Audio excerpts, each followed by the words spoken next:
All right, let's dive into one of the wildest and honestly one of the funniest adventures from Norse mythology. We're talking famous gods, we're talking powerful giants, and a wedding that is, well, you'll see. It's not your typical wedding. I mean, have you ever? Because that is exactly what happened to the mighty god of thunder, Thor. Yeah, you heard me right. It is a completely wild story, but trust me, it's a classic. Okay, but before we get to the stolen hammer and that very strange wedding dress, we gotta meet our main characters. They all hang out in Asgard, which is this amazing magical home of all the gods. First up, we've got Odin. He is the king of all the gods, the big boss, the All-Father.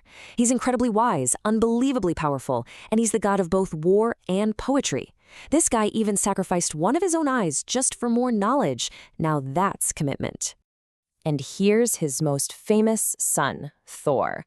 You probably know this guy. He's the protector of humanity, famous for his incredible strength, and of course, his mighty hammer, Mjöllnir. And that hammer is going to be pretty important to our story today. And then there's Loki. Oh, Loki. He is a super clever, super mischievous trickster god. He can shapeshift into anything he wants, and he is always, and I mean always, getting the other gods into, and sometimes, just sometimes, out of trouble. And finally, let's meet the amazing Freyja. She's the goddess of love and beauty, but also of war, which is just an awesome combination. And get this, she rides in a chariot that's pulled by two giant cats. How cool is that? So now that we've met the whole crew, our story kicks off one morning. Thor wakes up, stretches, and then realizes something is terribly, terribly wrong. He reaches for his hammer, Mjöllnir, and it's gone. It's just not there. And this isn't just any old hammer, you know? This thing was so powerful it could smash mountains and take down giants. It was the ultimate weapon. And here's the deal. Without his hammer, Thor can't protect anyone. Asgard, the home of the gods, is suddenly in very serious danger from all of its enemies, especially those giants. This is a big problem. So, totally panicked, Thor does what he often does when he's in trouble.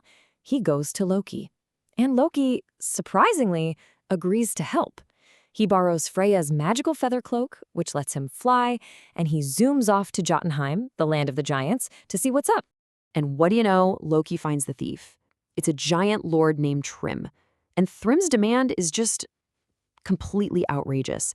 He's not giving the hammer back unless he gets to marry the most beautiful goddess, Freyja. So you can imagine how this goes down. Thor and Loki fly back and tell Freyja, hey, so you have to marry a giant. And she is furious. I mean, she gets so angry that the halls of Asgard literally start to shake, and her famous, beautiful necklace just snaps right off her neck. So that's a no. With Freyja's very clear no way, the gods are totally stuck. What are they going to do now? Well, another god, the super wise Heimdall, comes up with a plan. A new and really, really strange plan. The plan is as simple as it is crazy. 1. They'll dress Thor up in a beautiful bridal gown. 2. They'll cover up his big red beard and his fierce eyes with a veil. And 3. They'll send Loki along with him, disguised as the bridesmaid. Thor absolutely hates this idea. He's like, everyone will think I'm not tough. But Loki just reminds him, dude, if you don't get that hammer back, the giants are going to take over Asgard. So Thor, grumbling the whole time, agrees. So off they go. Thor, looking like a very large and muscular bride, and Loki, as his bridesmaid, travel to the land of the giants. Thrym, the giant king, is so excited, and he's prepared this huge wedding feast for his beautiful new bride. But, Thrym starts to get a little suspicious when his delicate bride starts to eat. First, Thor polishes off an entire ox, all by himself. Then, as if that wasn't enough, he moves on to the fish course and just gobbles down 8 entire salmon. And to wash it all down, he drinks 3 whole barrels of mead, which is this really strong honey wine. Yeah, this bride has a serious appetite.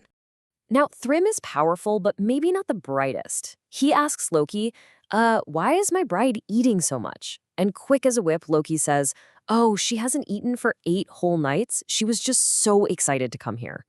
Then Thrym peeks under the veil, sees Thor's fiery eyes, and gets scared. But Loki just says, oh, she hasn't slept for 8 nights either. She was just so excited. And the giant totally buys it. So, completely fooled by Loki's excuses, the giant Thrym is just head over heels in love. He calls for the main event of the wedding, the part that will make it all official. And according to the old custom to bless the marriage, he orders for Thor's hammer, Mjöllnir, to be brought out and placed right in the bride's lap. This was a gigantic mistake. The second Thor feels the handle of his hammer in his hands, it's all over. His heart just laughs. The disguise is off. He stands up and, well, he smashes Thrym, then his sister, and pretty much every other giant at the feast. So, what do you think? In the end, what's more powerful, a mighty hammer or a really clever plan? This story is awesome because it shows that even the strongest heroes out there sometimes need a little creativity and, yeah, maybe a good disguise to save the day. It's a great reminder that being smart can be just as powerful as being strong. Thanks for joining me for this little story about Thor's stolen hammer.